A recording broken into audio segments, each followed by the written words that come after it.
He recognized the extreme personal danger in which I lay. The only conceivable escape for him lay in silencing my tongue. In an instant I had slipped the revolver from the drawer into my pocket, and was covering him through the cloth. At his remark I drew the weapon out and laid it cocked upon the table. He still smiled and blinked, but there was something about his eyes which made me feel very glad that I had it there. "You evidently don't know me," said he. "On the contrary," I answered, "I think it is fairly evident that I do. Pray take a chair. I can spare you 5 minutes if you have anything to say." "All that I have to say has already crossed your mind," said he. "Then possibly my answer has crossed yours," I replied. "You stand fast." "Absolutely." He clapped his hand into his pocket, and I raised the pistol from the table. But he merely drew out a memorandum book in which he had scribbled some dates. "You crossed my path on the 4th of January," said he. "On the 23rd you incommoded me.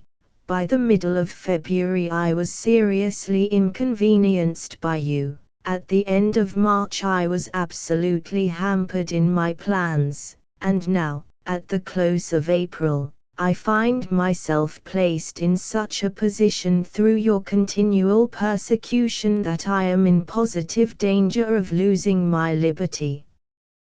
The situation is becoming an impossible one. Have you any suggestion to make?" I asked. "You must drop it, Mr. Holmes," said he, swaying his face about. "You really must, you know." "After Monday," said I. "Tut, tut," said he. "I am quite sure that a man of your intelligence will see that there can be but one outcome to this affair. It is necessary that you should withdraw. You have worked things in such a fashion that we have only one resource left.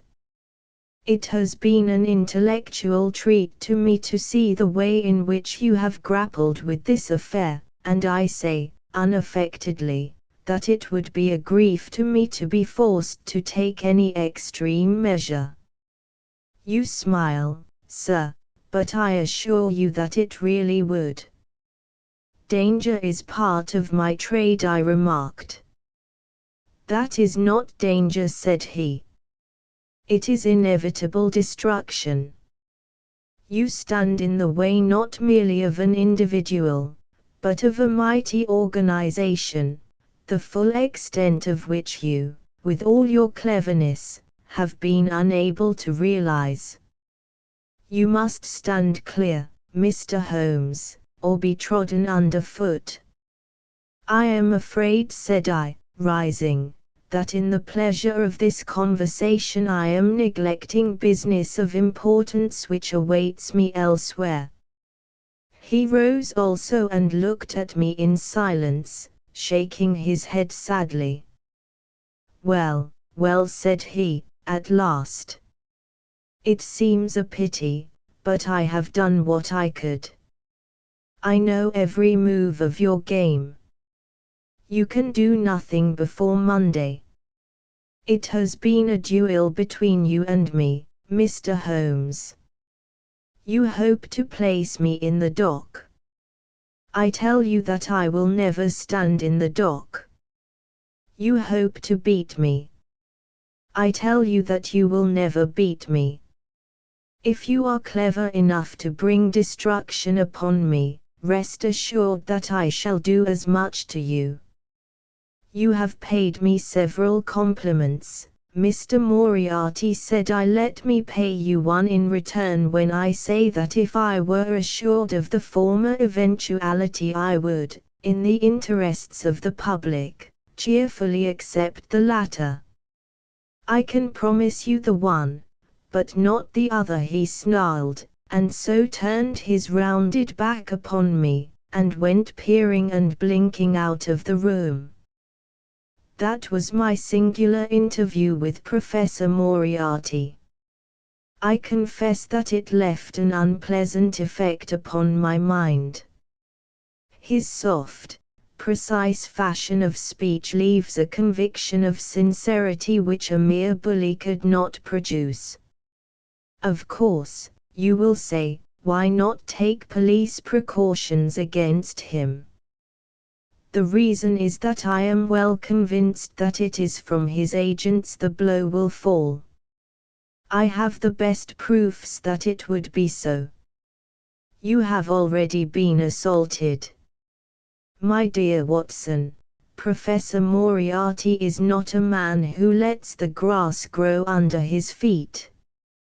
I went out about midday to transact some business in Oxford Street. As I passed the corner which leads from Bentinck Street onto the Welbeck Street crossing, a two-horse van furiously driven whizzed round and was on me like a flash. I sprang for the footpath and saved myself by the fraction of a second. The van dashed round by Marylebone Lane and was gone in an instant.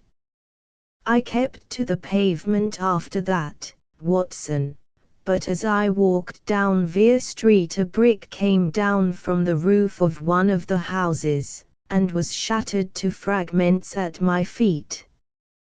I called the police and had the place examined. There were slates and bricks piled up on the roof preparatory to some repairs, and they would have me believe that the wind had toppled over one of these. Of course I knew better, but I could prove nothing. I took a cab after that and reached my brother's rooms in Pall Mall, where I spent the day.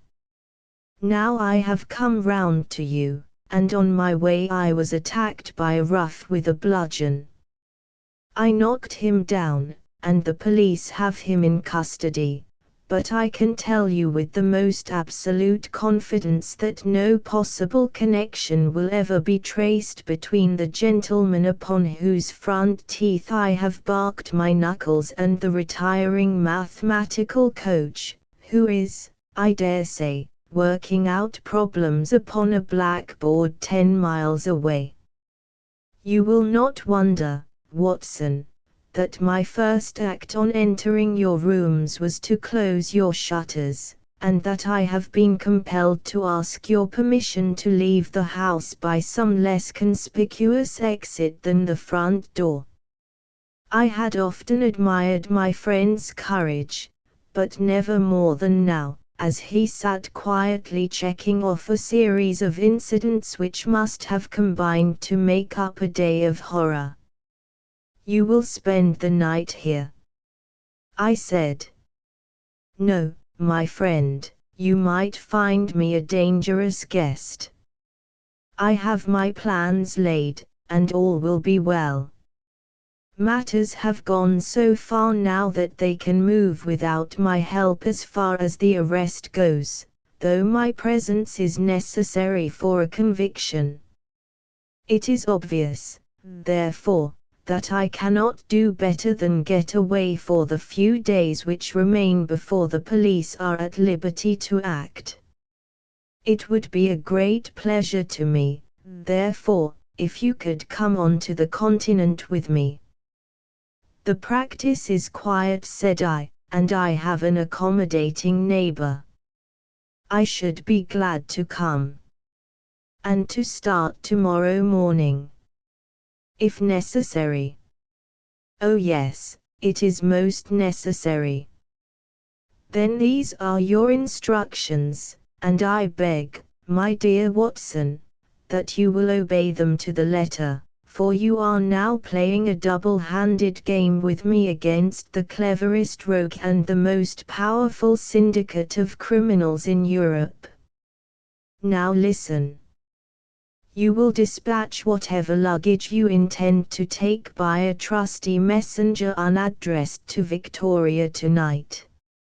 In the morning you will send for a hansom, desiring your man to take neither the first nor the second which may present itself. Into this hansom you will jump, and you will drive to the Strand end of the Lower Arcade, handing the address to the cabman upon a slip of paper, with a request that he will not throw it away. Have your fare ready, and the instant that your cab stops, dash through the arcade, timing yourself to reach the other side at 9:15. You will find a small brougham waiting close to the curb, driven by a fellow with a heavy black cloak tipped at the collar with red. Into this you will step, and you will reach Victoria in time for the Continental Express. Where shall I meet you? At the station. The second first-class carriage from the front will be reserved for us. The carriage is our rendezvous, then. Yes. It was in vain that I asked Holmes to remain for the evening. It was evident to me that he thought he might bring trouble to the roof he was under, and that was the motive which impelled him to go. With a few hurried words as to our plans for the morrow he rose and came out with me into the garden, clambering over the wall which leads into Mortimer Street, and immediately whistling for a hansom, in which I heard him drive away. In the morning I obeyed Holmes's injunctions to the letter. A hansom was procured with such precaution as would prevent its being one which was placed ready for us, and I drove immediately after breakfast to the Lower Arcade, through which I hurried at the top of my speed. A brougham was waiting with a very massive driver wrapped in a dark cloak, who, the instant that I had stepped in, whipped up the horse and rattled off to Victoria Station. On my alighting there he turned the carriage, and dashed away again without so much as a look in my direction. So far all had gone admirably. My luggage was waiting for me, and I had no difficulty in finding the carriage which Holmes had indicated, the less so as it was the only one in the train which was marked engaged. My only source of anxiety now was the non-appearance of Holmes. The station clock marked only 7 minutes from the time when we were due to start. In vain I searched among the groups of travellers and leave-takers for the lithe figure of my friend. There was no sign of him. I spent a few minutes in assisting a venerable Italian priest, who was endeavoring to make a porter understand, in his broken English, that his luggage was to be booked through to Paris. Then, having taken another look round, I returned to my carriage, where I found that the porter, in spite of the ticket, had given me my decrepit Italian friend as a travelling companion. It was useless for me to explain to him that his presence was an intrusion, for my Italian was even more limited than his English, so I shrugged my shoulders resignedly, and continued to look out anxiously for my friend. A chill of fear had come over me, as I thought that his absence might mean that some blow had fallen during the night. Already the doors had all been shut and the whistle blown, when, "My dear Watson," said a voice, "you have not even condescended to say good morning." I turned in uncontrollable astonishment. The aged ecclesiastic had turned his face towards me. For an instant the wrinkles were smoothed away, the nose drew away from the chin, the lower lip ceased to protrude and the mouth to mumble, the dull eyes regained their fire, the drooping figure expanded. The next the whole frame collapsed again, and Holmes had gone as quickly as he had come. "Good heavens!" I cried. "How you startled me!" "Every precaution is still necessary," he whispered. "I have reason to think that they are hot upon our trail. Ah, there is Moriarty himself." The train had already begun to move as Holmes spoke. Glancing back, I saw a tall man pushing his way furiously through the crowd, and waving his hand as if he desired to have the train stopped. It was too late, however, for we were rapidly gathering momentum, and an instant later had shot clear of the station. "With all our precautions, you see that we have cut it rather fine," said Holmes, laughing. He rose, and throwing off the black cassock and hat which had formed his disguise, he packed them away in a handbag. "Have you seen the morning paper, Watson?" "No, you haven't seen about Baker Street, then?" "Baker Street? They set fire to our rooms last night. No great harm was done." "Good heavens, Holmes! This is intolerable. They must have lost my track completely after their bludgeon man was arrested. Otherwise they could not have imagined that I had returned to my rooms. They have evidently taken the precaution of watching you, however, and that is what has brought Moriarty to Victoria. You could not have made any slip in coming. I did exactly what you advised." "Did you find your brougham?" "Yes, it was waiting." "Did you recognize your coachman?" "No, it was my brother Mycroft." It is an advantage to get about in such a case without taking a mercenary into your confidence. But we must plan what we are to do about Moriarty now. As this is an express, and as the boat runs in connection with it, I should think we have shaken him off very effectively. My dear Watson, you evidently did not realize my meaning when I said that this man may be taken as being quite on the same intellectual plane as myself. You do not imagine that if I were the pursuer I should allow myself to be baffled by so slight an obstacle. Why, then, should you think so meanly of him? What will he do?" "What I should do." "What would you do, then?" "Engage a special." "But it must be late." "By no means. This train stops at Canterbury, and there is always at least a quarter of an hour's delay at the boat. He will catch us there. One would think that we were the criminals. Let us have him arrested on his arrival. It would be to ruin the work of 3 months. We should get the big fish, but the smaller would dart right and left out of the net. On Monday we should have them all. No, an arrest is inadmissible." "What then?" "We shall get out at Canterbury." "And then?" "Well, then we must make a cross-country journey to New Haven, and so over to Dieppe. Moriarty will again do what I should do.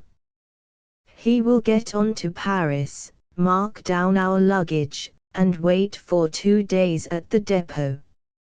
In the meantime we shall treat ourselves to a couple of carpet bags, encourage the manufactures of the countries through which we travel, and make our way at our leisure into Switzerland, via Luxembourg and Basel." At Canterbury, therefore, we alighted, only to find that we should have to wait an hour before we could get a train to New Haven. I was still looking rather ruefully after the rapidly disappearing luggage van which contained my wardrobe, when Holmes pulled my sleeve and pointed up the line. "Already, you see," said he. Far away, from among the Kentish woods there rose a thin spray of smoke. A minute later a carriage and engine could be seen flying along the open curve which leads to the station. We had hardly time to take our place behind a pile of luggage when it passed with a rattle and a roar, beating a blast of hot air into our faces. "There he goes," said Holmes, as we watched the carriage swing and rock over the points. "There are limits, you see, to our friend's intelligence. It would have been a coup de maître had he deduced what I would deduce and acted accordingly.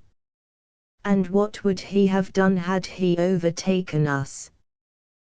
There cannot be the least doubt that he would have made a murderous attack upon me. It is, however, a game at which two may play.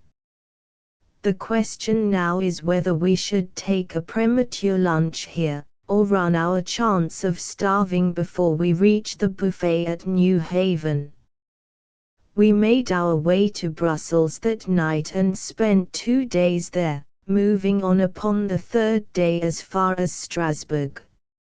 On the Monday morning Holmes had telegraphed to the London police, and in the evening we found a reply waiting for us at our hotel. Holmes tore it open, and then with a bitter curse hurled it into the grate. "I might have known it," he groaned. "He has escaped. Moriarty. They have secured the whole gang with the exception of him. He has given them the slip. Of course, when I had left the country there was no one to cope with him. But I did think that I had put the game in their hands. I think that you had better return to England, Watson."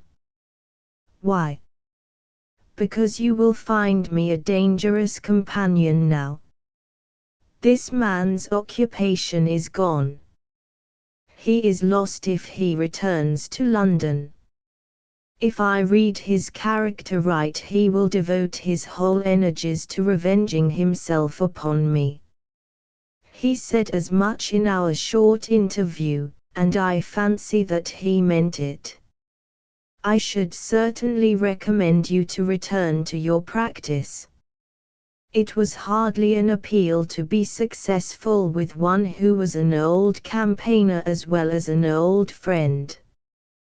We sat in the Strasbourg salle-à-manger arguing the question for half an hour, but the same night we had resumed our journey and were well on our way to Geneva.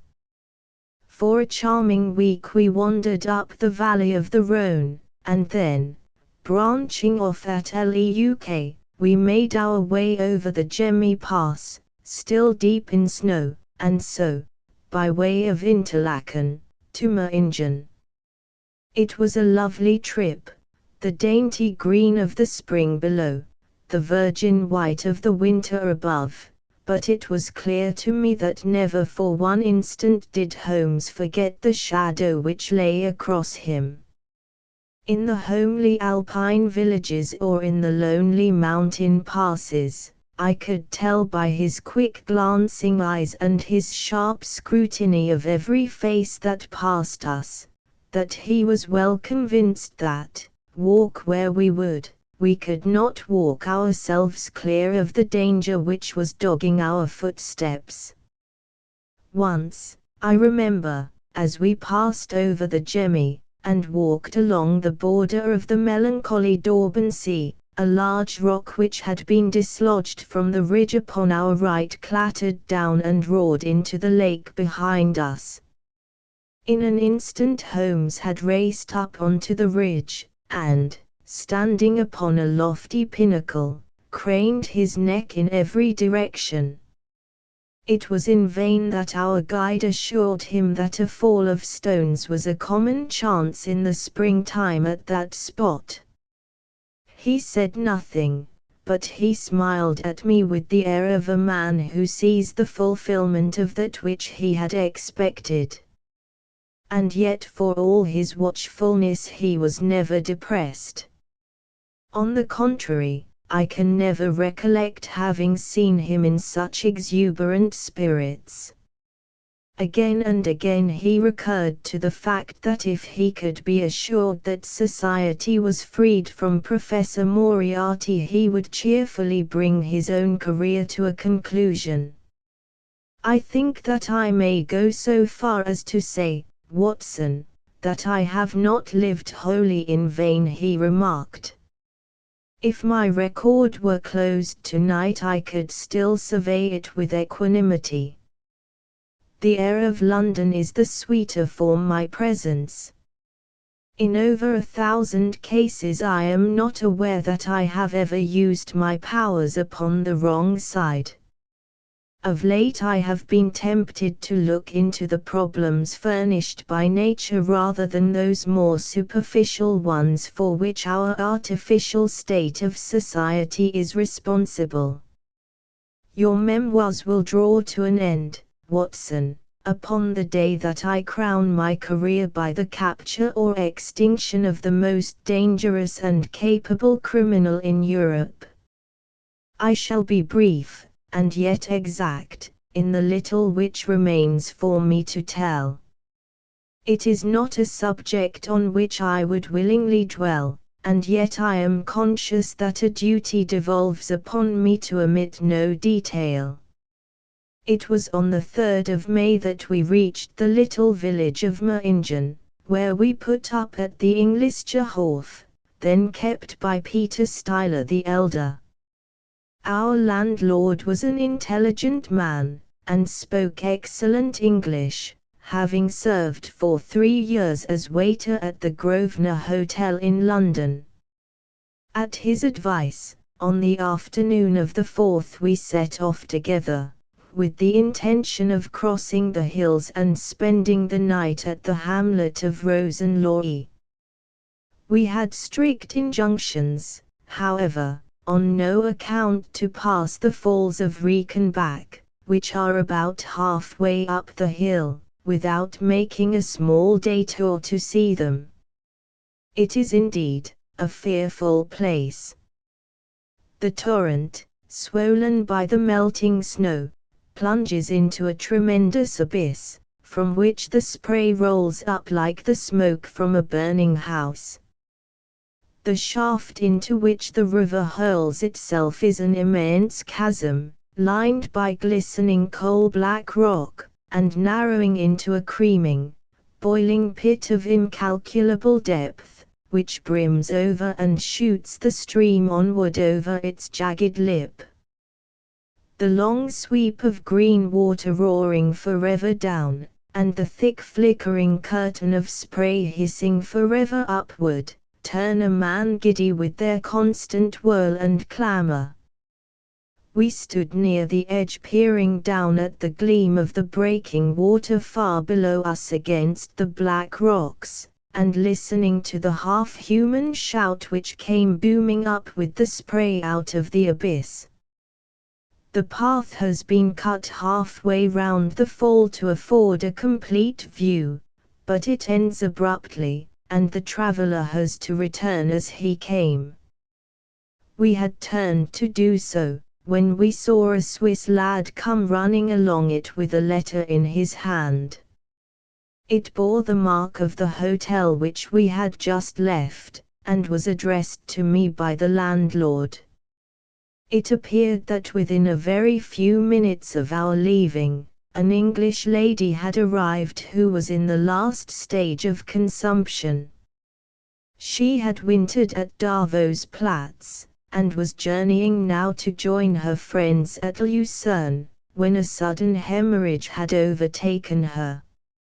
It was thought that she could hardly live a few hours, but it would be a great consolation to her to see an English doctor, and, if I would only return, etc.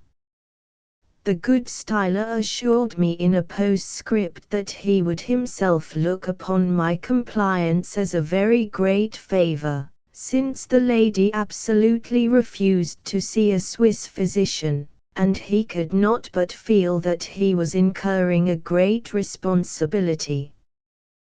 The appeal was one which could not be ignored. It was impossible to refuse the request of a fellow countrywoman dying in a strange land. Yet I had my scruples about leaving Holmes. It was finally agreed, however, that he should retain the young Swiss messenger with him as guide and companion while I returned to Meingen. My friend would stay some little time at the Fall, he said, and would then walk slowly over the hill to Rosenlohe, where I was to rejoin him in the evening.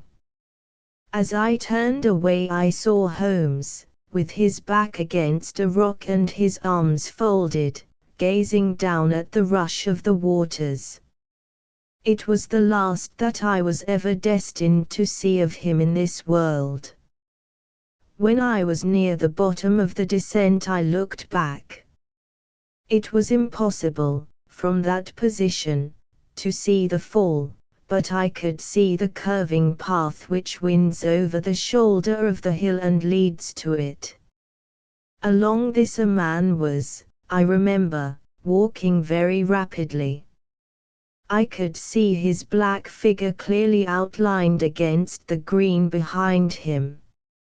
I noted him, and the energy with which he walked, but he passed from my mind again as I hurried on upon my errand.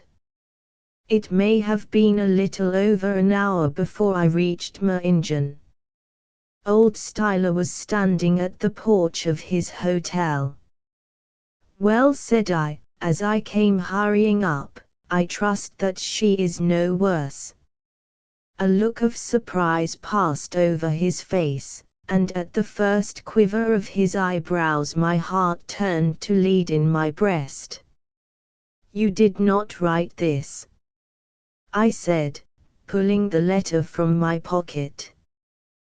"There is no sick Englishwoman in the hotel." "Certainly not," he cried. "But it has the hotel mark upon it." "Ha! It must have been written by that tall Englishman who came in after you had gone," he said, but I waited for none of the landlord's explanations. In a tingle of fear I was already running down the village street, and making for the path which I had so lately descended. It had taken me an hour to come down. For all my efforts 2 more had passed before I found myself at the Fall of Reichenbach once more. There was Holmes's alpine-stock still leaning against the rock by which I had left him. But there was no sign of him, and it was in vain that I shouted. My only answer was my own voice reverberating in a rolling echo from the cliffs around me. It was the sight of that alpine-stock which turned me cold and sick. He had not gone to Rosenlohe, then. He had remained on that 3-foot path, with sheer wall on one side and sheer drop on the other, until his enemy had overtaken him. The young Swiss had gone too.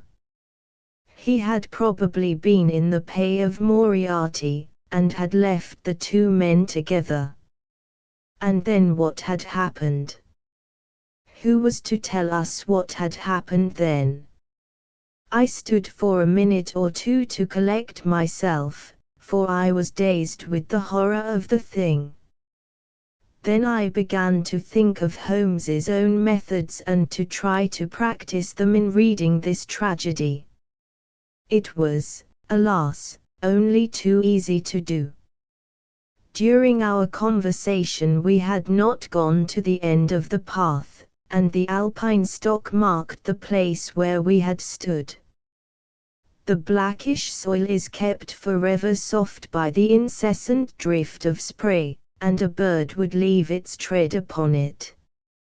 2 lines of footmarks were clearly marked along the farther end of the path, both leading away from me. There were none returning. A few yards from the end the soil was all ploughed up into a patch of mud, and the branches and ferns which fringed the chasm were torn and bedraggled. I lay upon my face and peered over with the spray spouting up all around me. It had darkened since I left, and now I could only see here and there the glistening of moisture upon the black walls, and far away down at the end of the shaft the gleam of the broken water. I shouted, but only the same half-human cry of the fall was borne back to my ears. But it was destined that I should after all have a last word of greeting from my friend and comrade. I have said that his alpine stock had been left leaning against a rock which jutted onto the path. From the top of this boulder the gleam of something bright caught my eye, and, raising my hand, I found that it came from the silver cigarette case which he used to carry. As I took it up, a small square of paper upon which it had lain fluttered down onto the ground. Unfolding it, I found that it consisted of 3 pages torn from his notebook and addressed to me. It was characteristic of the man that the direction was precise, and the writing as firm and clear, as though it had been written in his study. "My dear Watson," he said, "I write these few lines through the courtesy of Mr. Moriarty, who awaits my convenience for the final discussion of those questions which lie between us. He has been giving me a sketch of the methods by which he avoided the English police and kept himself informed of our movements. They certainly confirm the very high opinion which I had formed of his abilities. I am pleased to think that I shall be able to free society from any further effects of his presence, though I fear that it is at a cost which will give pain to my friends, and especially, my dear Watson, to you.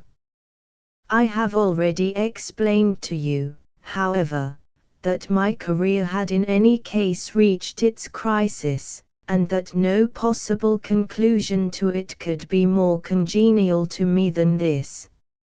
Indeed, if I may make a full confession to you, I was quite convinced that the letter from Meingen was a hoax, and I allowed you to depart on that errand under the persuasion that some development of this sort would follow. Tell Inspector Patterson that the papers which he needs to convict the gang are in Pigeonhole M, done up in a blue envelope and inscribed Moriarty. I made every disposition of my property before leaving England, and handed it to my brother Mycroft. Pray give my greetings to Mrs. Watson, and believe me to be, my dear fellow, very sincerely yours, Sherlock Holmes. A few words may suffice to tell the little that remains. An examination by experts leaves little doubt that a personal contest between the 2 men ended, as it could hardly fail to end in such a situation, in their reeling over, locked in each other's arms. Any attempt at recovering the bodies was absolutely hopeless, and there, deep down in that dreadful cauldron of swirling water and seething foam, will lie for all time the most dangerous criminal and the foremost champion of the law of their generation. The Swiss youth was never found again, and there can be no doubt that he was one of the numerous agents whom Moriarty kept in his employ. As to the gang, it will be within the memory of the public how completely the evidence which Holmes had accumulated exposed their organization, and how heavily the hand of the dead man weighed upon them. Of their terrible chief few details came out during the proceedings, and if I have now been compelled to make a clear statement of his career, it is due to those injudicious champions who have endeavored to clear his memory by attacks upon him whom I shall ever regard as the best and the wisest man whom I have ever known. End of the Project Gutenberg ebook The Memoirs of Sherlock Holmes Updated editions will replace the previous one, the old editions will be renamed. Creating the works from print editions not protected by U.S. copyright law means that no one owns a United States copyright in these works. So the Foundation, and you, can copy and distribute it in the United States without permission and without paying copyright royalties. Special rules, set forth in the General Terms of Use part of this license, apply to copying and distributing Project Gutenberg trademark symbol electronic works to protect the Project Gutenberg trademark symbol concept and trademark. Project Gutenberg is a registered trademark, and may not be used if you charge for an ebook, except by following the terms of the trademark license, including paying royalties for use of the Project Gutenberg trademark. If you do not charge anything for copies of this ebook, complying with the trademark license is very easy. You may use this ebook for nearly any purpose, such as creation of derivative works, reports, performances and research. Project Gutenberg ebooks may be modified and printed and given away. You may do practically anything in the United States with ebooks not protected by U.S. copyright law. Redistribution is subject to the trademark license, especially commercial redistribution. Start. Full license. The full Project Gutenberg license. Please read this before you distribute or use this work to protect the Project Gutenberg trademark symbol mission of promoting the free distribution of electronic works, by using or distributing this work, or any other work associated in any way with the phrase Project Gutenberg. You agree to comply with all the terms of the full Project Gutenberg trademark symbol license available with this file or online at www.gutenberg.org/license. Section 1. General Terms of Use and Redistributing Project Gutenberg Trademark Symbol Electronic Works 1.0. By reading or using any part of this Project Gutenberg trademark symbol electronic work, you indicate that you have read, understand, agree to and accept all the terms of this license and intellectual property, trademark/copyright, agreement.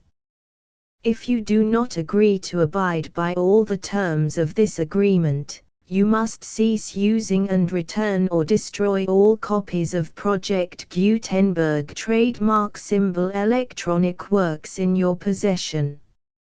If you paid a fee for obtaining a copy of or access to a Project Gutenberg trademark symbol electronic work and you do not agree to be bound by the terms of this agreement, you may obtain a refund from the person or entity to whom you paid the fee as set forth in paragraph 1.e.8.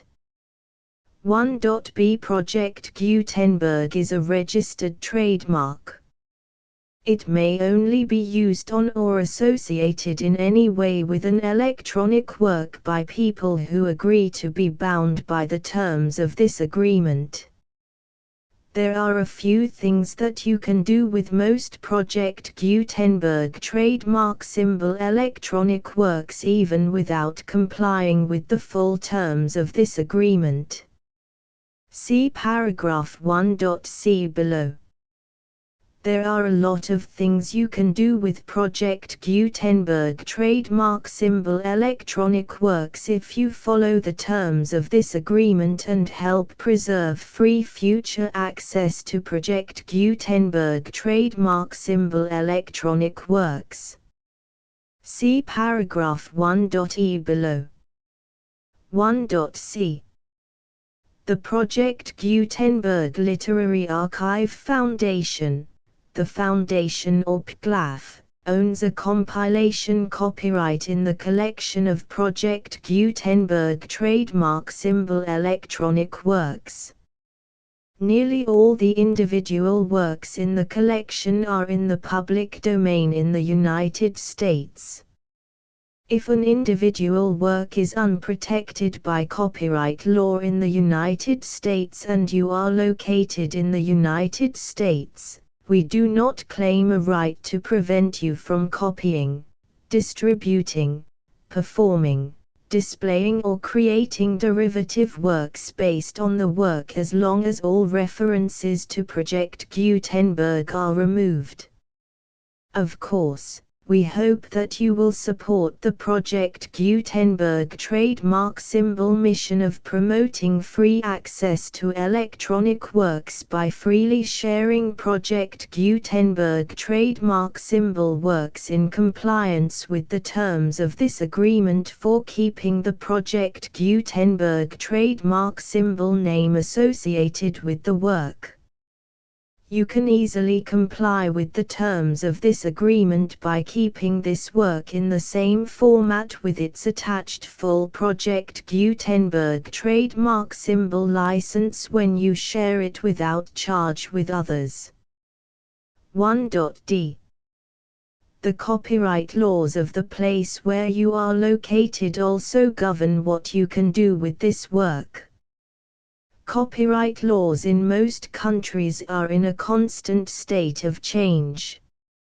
If you are outside the United States, check the laws of your country in addition to the terms of this agreement before downloading, copying, displaying, performing, distributing or creating derivative works based on this work or any other Project Gutenberg trademark symbol work. The Foundation makes no representations concerning the copyright status of any work in any country other than the United States. 1.e. Unless you have removed all references to Project Gutenberg, 1.e.1. The following sentence, with active links to, or other immediate access to, the full Project Gutenberg trademark symbol license must appear prominently whenever any copy of a Project Gutenberg trademark symbol work, any work on which the phrase Project Gutenberg appears, or with which the phrase Project Gutenberg is associated, is accessed, displayed, performed, viewed, copied or distributed. This ebook is for the use of anyone anywhere in the United States and most other parts of the world at no cost and with almost no restrictions whatsoever. You may copy it, give it away or reuse it under the terms of the Project Gutenberg license included with this ebook or online at www.gutenberg.org. If you are not located in the United States, you will have to check the laws of the country where you are located before using this ebook. 1.e.2. If an individual Project Gutenberg trademark symbol electronic work is derived from texts not protected by U.S. copyright law, does not contain a notice indicating that it is posted with permission of the copyright holder, the work can be copied and distributed to anyone in the United States without paying any fees or charges. If you are redistributing or providing access to a work with the phrase Project Gutenberg associated with or appearing on the work, you must comply either with the requirements of paragraphs 1.e.1 through 1.e.7 or obtain permission for the use of the work and the Project Gutenberg trademark symbol trademark as set forth in paragraphs 1.e.8 or 1.e.9. 1.e.3.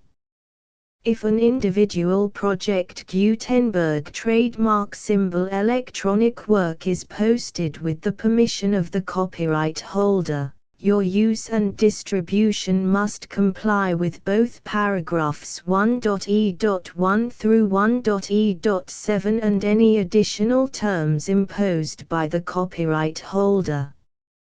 Additional terms will be linked to the Project Gutenberg trademark symbol license for all works posted with the permission of the copyright holder found at the beginning of this work.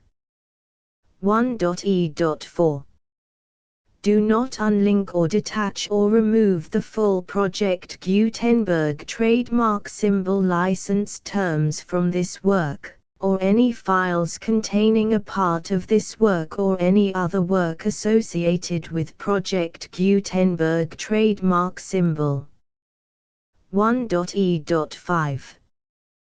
Do not copy, display, perform, distribute or redistribute this electronic work, or any part of this electronic work, without prominently displaying the sentence set forth in paragraph 1.e.1 with active links or immediate access to the full terms of the Project Gutenberg trademark symbol license. 1.e.6. You may convert to and distribute this work in any binary, compressed, marked up, non-proprietary or proprietary form, including any word processing or hypertext form. However, if you provide access to or distribute copies of a Project Gutenberg trademark symbol work in a format other than plain vanilla ASCII or other format used in the official version posted on the official Project Gutenberg trademark symbol website, www.gutenberg.org, you must, at no additional cost, fee or expense to the user, provide a copy, a means of exporting a copy, or a means of obtaining a copy upon request, of the work in its original plain vanilla ASCII or other form. Any alternate format must include the full Project Gutenberg trademark symbol license as specified in paragraph 1.e.1. 1.e.7.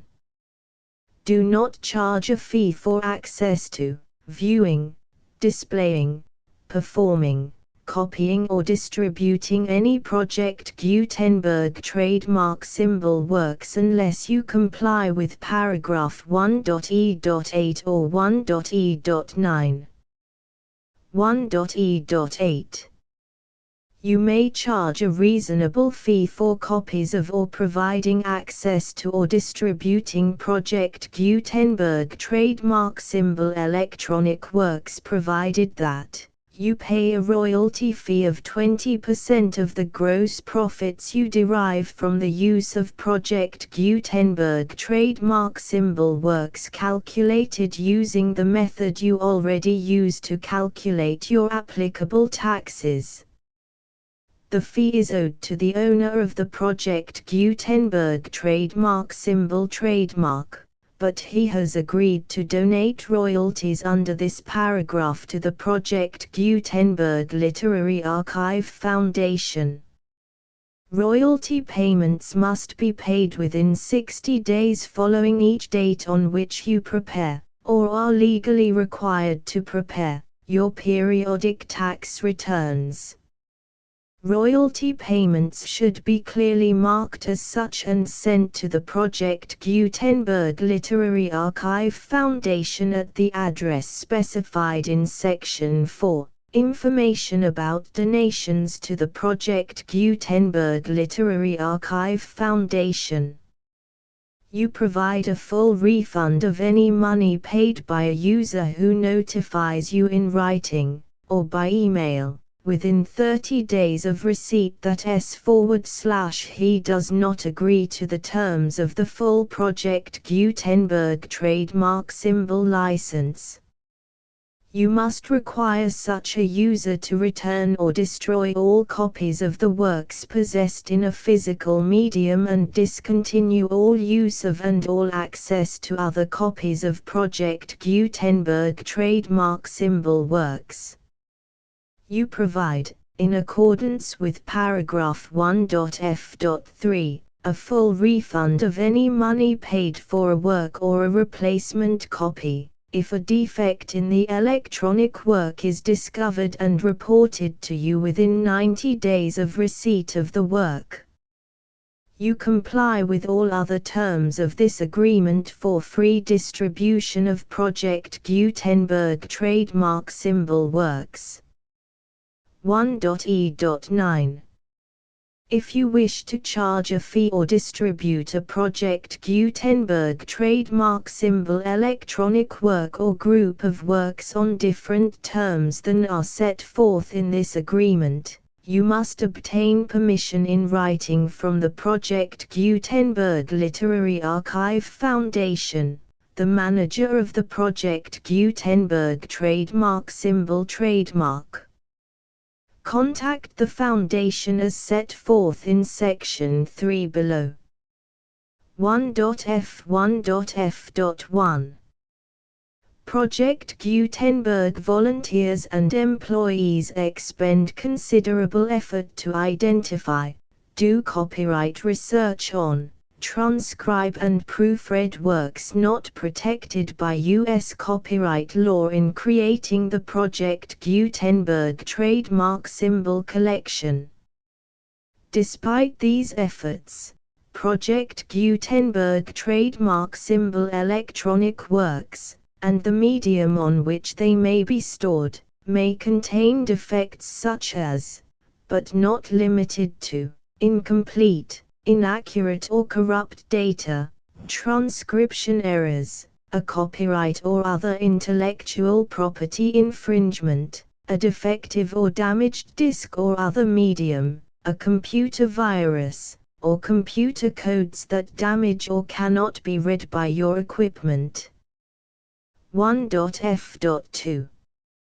Limited warranty, disclaimer of damages, except for the right of replacement or refund described in paragraph 1.f.3, the Project Gutenberg Literary Archive Foundation, the owner of the Project Gutenberg trademark symbol trademark, and any other party distributing a Project Gutenberg trademark symbol electronic work under this agreement, disclaim all liability to you for damages, costs and expenses, including legal fees.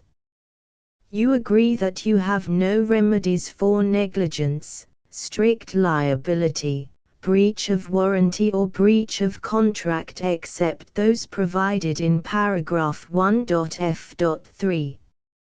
You agree that the Foundation, the trademark owner, and any distributor under this agreement will not be liable to you for actual, direct, indirect, consequential, punitive or incidental damages even if you give notice of the possibility of such damage. 1.f.3. Limited right of replacement or refund, If you discover a defect in this electronic work within 90 days of receiving it, you can receive a refund of the money, if any, you paid for it by sending a written explanation to the person you received the work from. If you received the work on a physical medium, you must return the medium with your written explanation. The person or entity that provided you with the defective work may elect to provide a replacement copy in lieu of a refund. If you received the work electronically, the person or entity providing it to you may choose to give you a second opportunity to receive the work electronically in lieu of a refund. If the second copy is also defective, you may demand a refund in writing without further opportunities to fix the problem. 1.f.4 Except for the limited right of replacement or refund set forth in paragraph 1.f.3, this work is provided to you as is, with no other warranties of any kind, express or implied, including but not limited to warranties of merchantability or fitness for any purpose. 1.f.5 Some states do not allow disclaimers of certain implied warranties or the exclusion or limitation of certain types of damages. If any disclaimer or limitation set forth in this agreement violates the law of the state applicable to this agreement, the agreement shall be interpreted to make the maximum disclaimer or limitation permitted by the applicable state law. The invalidity or unenforceability of any provision of this agreement shall not void the remaining provisions. 1.f.6 Indemnity. You agree to indemnify and hold the foundation, the trademark owner, any agent or employee of the foundation, anyone providing copies of Project Gutenberg trademark symbol electronic works in accordance with this agreement, and any volunteers associated with the production, promotion and distribution of Project Gutenberg trademark symbol electronic works, harmless from all liability, costs and expenses, including legal fees, that arise directly or indirectly from any of the following which you do or cause to occur. A. Distribution of this or any Project Gutenberg trademark symbol work. B. Alteration, modification, or additions or deletions to any Project Gutenberg trademark symbol work, and C. Any defect you cause. Section 2.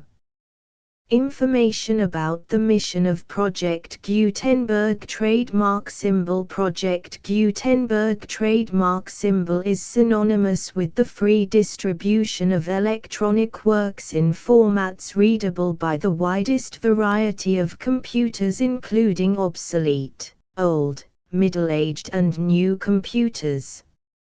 It exists because of the efforts of hundreds of volunteers and donations from people in all walks of life. Volunteers and financial support to provide volunteers with the assistance they need are critical to reaching Project Gutenberg trademark symbol's goals and ensuring that the Project Gutenberg trademark symbol collection will remain freely available for generations to come. In 2001, the Project Gutenberg Literary Archive Foundation was created to provide a secure and permanent future for Project Gutenberg trademark symbol and future generations.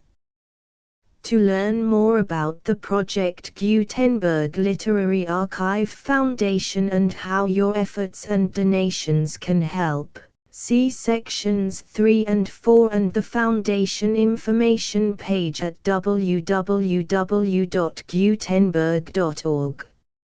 Section 3. Information about the Project Gutenberg Literary Archive Foundation. The Project Gutenberg Literary Archive Foundation is a non-profit 501(c)(3) educational corporation organized under the laws of the state of Mississippi and granted tax-exempt status by the Internal Revenue Service. The Foundation's IN or Federal Tax Identification Number is 64-6221541. Contributions to the Project Gutenberg Literary Archive Foundation are tax-deductible to the full extent permitted by U.S. federal laws and your state's laws. The Foundation's business office is located at 809 North 1500 West, Salt Lake City, UT 84116, 801-596-1887. Email contact links and up-to-date contact information can be found at the Foundation's website and official page at www.gutenberg.org/contact section 4. Information about donations to the Project Gutenberg Literary Archive Foundation. Project Gutenberg trademark symbol depends upon and cannot survive without widespread public support and donations to carry out its mission of increasing the number of public domain and licensed works that can be freely distributed in machine-readable form accessible by the widest array of equipment including outdated equipment. Many small donations, $1 to $5,000, are particularly important to maintaining tax-exempt status with the IRS. The Foundation is committed to complying with the laws regulating charities and charitable donations in all 50 states of the United States. Compliance requirements are not uniform and it takes a considerable effort, much paperwork and many fees to meet and keep up with these requirements. We do not solicit donations in locations where we have not received written confirmation of compliance. To send donations or determine the status of compliance for any particular state, visit www.gutenberg.org/donate. While we cannot and do not solicit contributions from states where we have not met the solicitation requirements, we know of no prohibition against accepting unsolicited donations from donors in such states who approach us with offers to donate. International donations are gratefully accepted, but we cannot make any statements concerning tax treatment of donations received from outside the United States. U.S. laws alone swamp our small staff. Please check the Project Gutenberg web pages for current donation methods and addresses. Donations are accepted in a number of other ways including checks, online payments and credit card donations. To donate, please visit www.gutenberg.org/donate. Section 5. General information about Project Gutenberg trademark symbol electronic works. Professor Michael S. Hart was the originator of the Project Gutenberg trademark symbol concept of a library of electronic works that could be freely shared with anyone. For 40 years, he produced and distributed Project Gutenberg trademark symbol ebooks with only a loose network of volunteer support.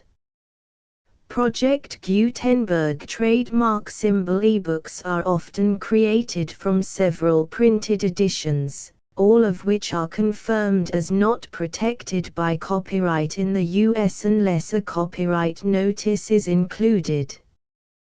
Thus, we do not necessarily keep ebooks in compliance with any particular paper edition. Most people start at our website, which has the main PG search facility, www.gutenberg.org. This website includes information about Project Gutenberg trademark symbol, including how to make donations to the Project Gutenberg Literary Archive Foundation, how to help produce our new ebooks, and how to subscribe to our email newsletter to hear about new ebooks.